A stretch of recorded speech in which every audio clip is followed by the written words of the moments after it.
Hello, ladies and gentlemen, and welcome to another edition of Universe Rewind. And this week was a very, very interesting week, as this was the go-home week to WWE's Extreme Rules pay-per-view. But, of course, let's first start off with BCW. So, on today's episode of Universe Rewind, we will talk about BCW. They had two matches, with BCW veteran coming back for one match. And then on Raw, we had a GM announcement. We had more Money in the Bank, or we had some Money in the Bank qualifiers for the next month. We had another World Heavyweight Championship tournament match. And we had Hawkins versus TJ Perkins. And then we had a special BCW announcement. Baron Blade, the owner of BCW, came out to address the BCW faithful on a night that BCW was not airing. And he made a very special announcement that we'll get into later in the show. But he did announce 4 matches for their next show, which is very odd. But on that same thing, the Raw GM would also announce a 5th match for the show.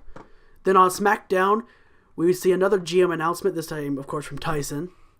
And we saw, of course, 4 matches. We were supposed to have 5, but we'll get into that later. We saw open challenges. We saw promos. We saw a whole hell of a lot this week in Universe. And, of course, this Sunday is good old the Extreme Rules pay-per-view. Alright, so now, of course, it is time to talk about everything that happened in detail of this past week in Universe. So, of course, like I said before, let's start off with BCW, as we always do on this show. So, BCW, like I said before, we had 2 matches. We saw Chris Danger versus Alex Rain. Of course, Alex still being a rookie. Danger and Rain will put on a pretty decent match, and that would lead to Alex going for a moonsault. Danger rolled out of the way. He would hit Taste of Danger, and to send a message to James Fatal, he would finish the match with Sweet Chin Music, a move he does not break out all that often. Then we saw Adam Daniels versus Cole Quinn in the main event. Cole Quinn, of course, BCW veteran, which we haven't seen for quite some time, but he decided to make a return here.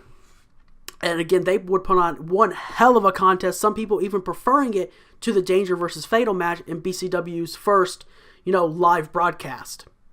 But it was another 20-minute BCW classic that would see Daniels win in a very cheap manner. Daniels slammed Cole Quinn's face right off an exposed turnbuckle, then he would follow up with Sliced Bread number 2, shades of the Brian Kendrick, and he would pick up a win. But, that wasn't the only thing that happened, of course. After the Danger Rain match, Danger picked up a mic and said that he wants another match with James Fatal with the title on the line. And then after the Daniels Quinn match, Alex Rain would come out and he would just stare daggers into his former best friend. But there's not much else to say about BCW in this case, but let's get to Monday Night Raw. And that started off with a GM announcement. GM James Murkerson made an announcement where he addressed the B team's comments, and he set up an impromptu title match to kick off the show. It was the B team defending against Heath Slater and Rhino, and that would end up being a very solid tag team contest. But at the end of the day, a B team would pick up a win pretty convincingly. And then we saw a World Heavyweight Championship tournament matchup between Kevin Owens and Sami Zayn.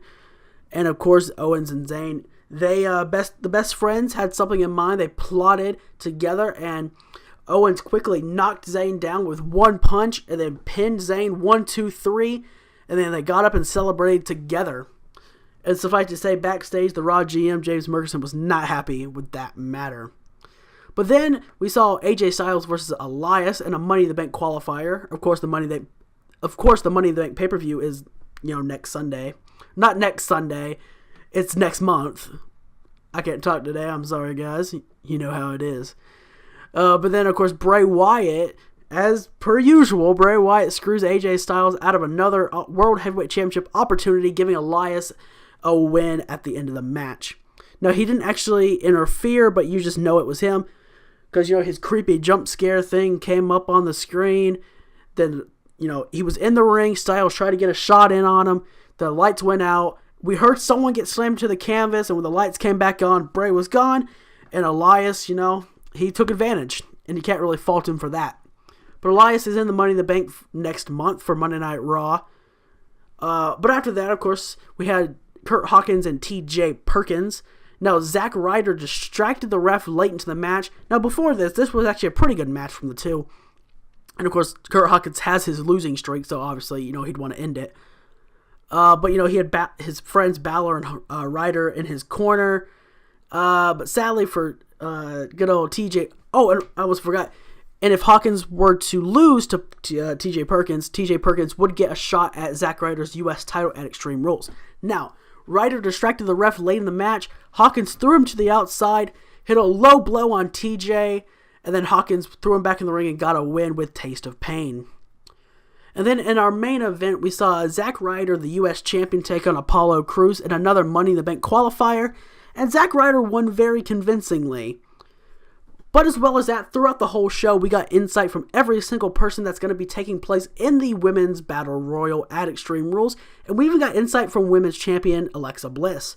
So that's very interesting as well. And of course, we saw Natalya and Naomi. They were trying to figure out, what they should do, and they decided that they should try to form an alliance in the match. Kind of the same thing from Bayley and Ember Moon as well. Asuka was, she thought she was dominant. She was going to be dominant, as she does. Alexa said it doesn't matter who wins because she's the goddess, etc., etc. But that's really all there is to say about Monday Night Raw. Now, we skipped to a BCW announcement. Of course, this was not a BCW show. This was just good old Baron Blade, announcing this special announcement to the BCW faithful. So then Baron Blade came out. The crowd, BCW loves him. Of course they do. He's the owner. Actually, I can't say of course they do because, people really don't like Vince McMahon in the WWE. But don't tell anyone I said that. Either way, Baron Blade announced that BCW's next show would be WWE's pre-show for the Extreme Rules pay-per-view. So that's a very interesting thing, and it's great for the BCW. He announced 4 matches, and like I said before, the Raw GM, James Murkerson, would announce a 5th. So he announced a BCW title rematch between Chris Danger and James Fatal. So that'll be a very great match. Then he announced Caitlin Rain, the rookie who was actually, he announced Caitlin Rain, a rookie, the sister of Alex Rain, to debut against former WWE women's superstar Alicia Fox. And then he announced Cole Quinn, BCW veteran, taking on a rookie who will be making his debut, T-Ice. So that'll be very interesting as well. Then we got a Falls Count Anywhere match between Alex Rain and Adam Daniels. And then the Raw GM announced that Kevin Owens and Sami Zayn would have to, they'd have to have a rematch on the BCW Extreme Rules pre-show. So that, again, that'll be very interesting, and I definitely want to see all the results to this. But other than that, again, there's not much else to say, but it's absolutely huge news for BCW, and they are really making strides in the wrestling world. So I definitely want to see where this goes for them. But then as we get to SmackDown, of course, GM Tyson, he made an announcement to kick off the show, and really that was just to make a match for Extreme Rules. Jeff Hardy versus Roman Reigns in an Extreme Rules match. And then Samoa Joe and Seth Rollins came out. They kicked off the show with a very, very good way to kick off the show, with Seth Rollins picking up a win following an avalanche Hurricane Rana and a ripcord knee strike. Then we saw Ty Dillinger pitch the idea to Tyson of doing open challenges for his Intercontinental Championship. And Tyson said that was a great idea. So, of course, Ty would later that night have his first open challenge. And I assume, it's very likely he'll have... It's very likely he'll have one on the good old Extreme Rules pay-per-view. But after that, we saw Scott Dawson, one half of the Revival, with his partner in his corner, taking on Dolph Ziggler, one half of the Tag Team Champions, having Drew McIntyre in his corner. It was a good match that saw Scott Dawson breaking out a new finishing maneuver. He hit Dolph Ziggler from out of nowhere with a vicious discus lariat, and he picked up the win. But after that, we saw Caitlin Rain versus Sasha Banks. Oh, no, we didn't. Caitlin was supposed to make her in-ring debut right before she was supposed to face Alicia Fox in BCW, but Tyson had to come out and say Sasha was not medically cleared, but Sasha, she straight up said that, she was fine, she wanted to wrestle, but Tyson said she could not do so. Then we saw Ty Dillinger do his first open challenge. Dean Ambrose answered it, and it was a very solid, very, very solid match, but Ambrose came up short and Dillinger retained his title, but not after having to hit his second perfect 10. Then Randy Orton came out, And we saw a promo between Orton and The Miz. Orton said Miz was not good enough to beat him, and there was no need to worry. He was going to walk out with the WWE title. But Miz came out. Of course, he was naturally offended. He was saying, like, that's the pot calling kettle black, Randy. I know Steel wins, etc., etc. And then the match ended up being an Extreme Rules match because Miz said, oh, that's tough words, Randy. Those are big words. How about we make this match a little more interesting? And, of course, Orton said, hell yeah. But after that, we saw the main event match, Roman Reigns against Daniel Bryan. A very, very solid match. But a match that, it wasn't... It was a match that, I don't know. It was very interesting, to say the least. As it's a very solid match, like I said before. Miz tried to get involved. He came out to Jeff Hardy's music. He was dressed up in the Jeff Hardy face paint.